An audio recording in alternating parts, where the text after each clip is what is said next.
Atlantis হারানো সমুদ্র নগরীর সত্যি নাকি কল্পনা?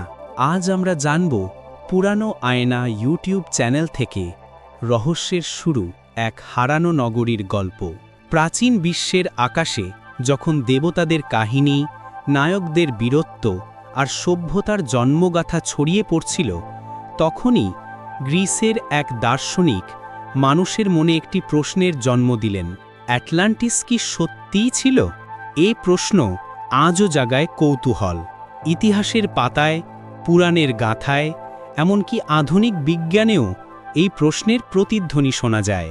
হাজার বছর আগে প্লেটো নামের সেই দার্শনিক তার লেখা দুইটি সংলাপে টিমেয়াস ও ক্রিটিয়াসে এমন এক সমুদ্র নগরীর কথা বলেছিলেন, যা ছিল অপার ঐশ্বর্যে ভরা, শক্তিশালী, প্রযুক্তিতে উন্নত এবং পরবর্তীতে এক ভয়াবহ প্রলয়ে সমুদ্রে তলিয়ে যায়। এই গল্পই পরবর্তীতে the lost city of Atlantis নামে পরিচিত হয়, একটা হারানো সভ্যতার কাহিনী যা হয়তো কল্পনা, আবার হয়তো ইতিহাসের গভীরে লুকিয়ে থাকা বাস্তব সত্য। প্লেটোর বর্ণনা সভ্যতার গর্ব ও পতনের উপখ্যান। খ্রিস্টপূর্ব ৪র্থ শতাব্দীতে গ্রিকের দার্শনিক প্লেটো তার শিষ্যদের সঙ্গে দার্শনিক সংলাপ লিখেছিলেন। সেখানে তিনি বর্ণনা করেন এক নগরীর, যা হেরাক্লিসের স্তম্ভের ওপারে, অর্থাৎ আধুনিক জিব্রাল্টার প্রণালীর পশ্চিমে অবস্থিত এক বিশাল দ্বীপ। তিনি বলেন, অ্যাটলান্টিস ছিল এক মহান সাম্রাজ্য, দেবতা পোসাইডনের বংশধরদের দ্বারা শাসিত। তাদের ছিল সোনায় মোড়া প্রাসাদ, রূপায় ঘেরা মন্দির এবং এমন প্রযুক্তি যা তখনকার কোনো সভ্যতা কল্পনাও করতে পারত না। অ্যাটলান্টিসবাসীরা প্রাকৃতিক সম্পদে সমৃদ্ধ, নৌবাহিনীতে শক্তিশালী এবং ন্যায়ের শাসনে পরিচালিত ছিল। কিন্তু সময়ের সঙ্গে সঙ্গে তাদের হৃদয়ে অহংকার জন্ম নেয়। তারা দেবতাদের অবাধ্য হয়ে পড়ে, অন্য সভ্যতার ওপর আধিপত্য বিস্তার করতে চায়। আর ঠিক তখনই আসে সেই ভয়াবহ দিন। ভূমিকম্প, বন্যা ও জলোচ্ছ্বাসে পুরো নগরী এক রাতেই সমুদ্রগর্ভে হারিয়ে যায়। প্লেটো লেখেন, In a single day and night of misfortune, the island of Atlantis disappeared beneath the waves.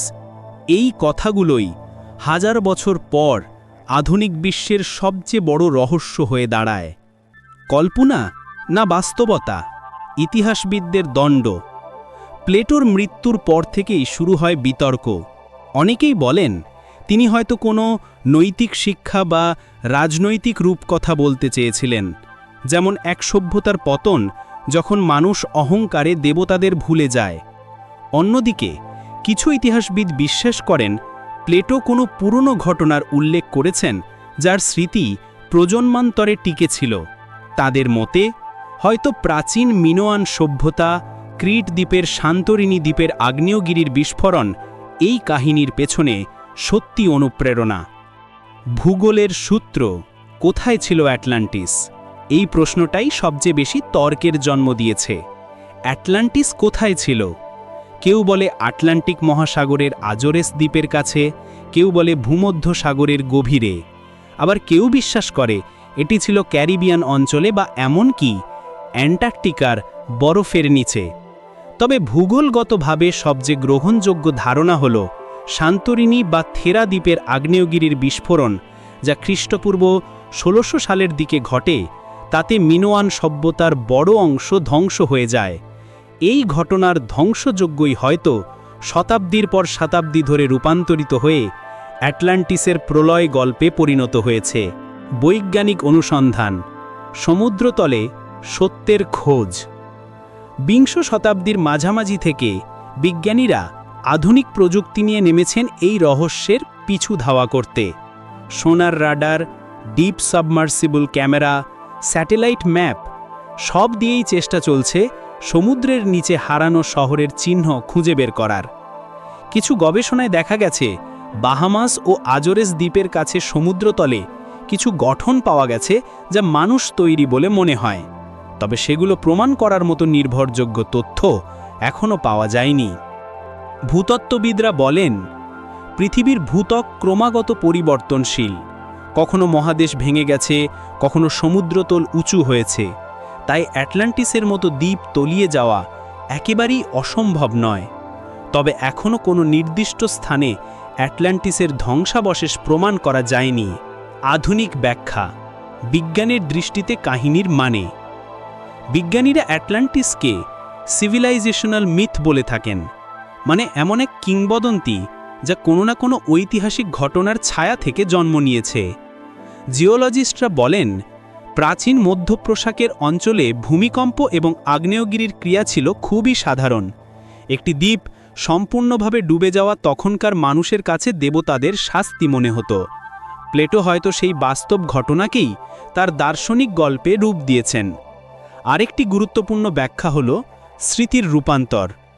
হাজার বছর আগে কোনো বড় প্রাকৃতিক বিপর্যয়ের স্মৃতি লোককথায় রূপ নেয়, আর প্রজন্মান্তরে পৌঁছে প্লেটোর কানে এসে অ্যাটলান্টিস হয়ে ওঠে। রহস্যের প্রভাব, সংস্কৃতি, সাহিত্য ও চলচ্চিত্রে অ্যাটলান্টিস।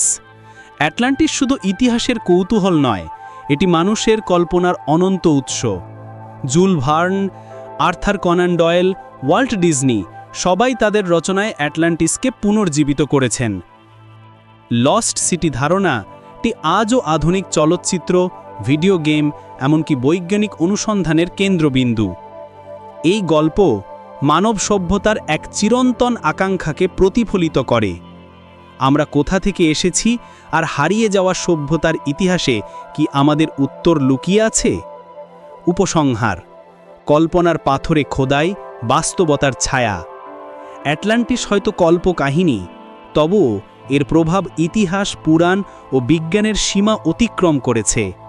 প্লেটোর উদ্দেশ্য হয়তো আমাদের মনে করিয়ে দেওয়া যে সভ্যতার পতন ঘটে যখন আমরা নৈতিকতা ও বিনয় হারাই। অ্যাটলান্টিস সেই প্রতীক যেখানে মানবতার অহংকারী তার নিজের ধ্বংস ডেকে আনে, আর হয়তো কোনো এক অজানা সাগর তলে আজও লুকিয়ে আছে সেই হারানো নগরীর নিঃশব্দ প্রমাণ, যা একদিন হয়তো বিজ্ঞান সত্যি করে তুলবে প্লেটোর স্বপ্নকে।